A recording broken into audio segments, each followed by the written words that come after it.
Des médias italiens avaient indiqué que la musicienne avait été arrêtée vendredi à l'aéroport Fiumicino de Rome où elle venait d'atterrir pour donner un concert dans le pays.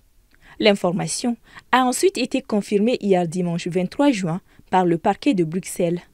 Ce dernier a indiqué que l'arrestation de Rukia Traoré en Italie fait suite à une décision du tribunal correctionnel de Bruxelles du 18 octobre 2023 ayant condamné la concernée par défaut à une peine de 2 ans d'emprisonnement du chef de non-représentation d'enfants à la personne en ayant la garde.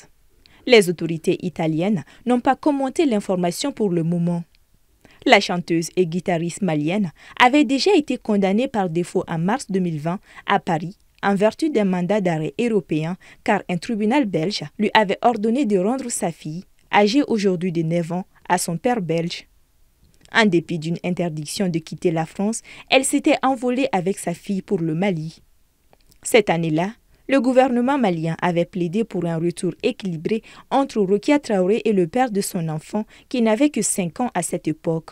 Selon l'avocat belge Sven Marie, qui représente le père de l'enfant, Johan Goossens, le père a ces dernières années très régulièrement proposé à Rukia Traoré de conclure un nouvel accord familial validé par les justices maliennes et belges afin de sortir de cette situation et de garantir à leur fille un avenir avec ses 2 parents. Contacté ce lundi, le ministère de la Culture nous a révélé que les autorités maliennes sont à pied d'œuvre pour apaiser la situation entre les 2 parties et assurer le nécessaire à Rukia Traoré dans cette affaire. Un avocat a d'ailleurs été mis à disposition par les autorités par le biais du ministère des Affaires étrangères.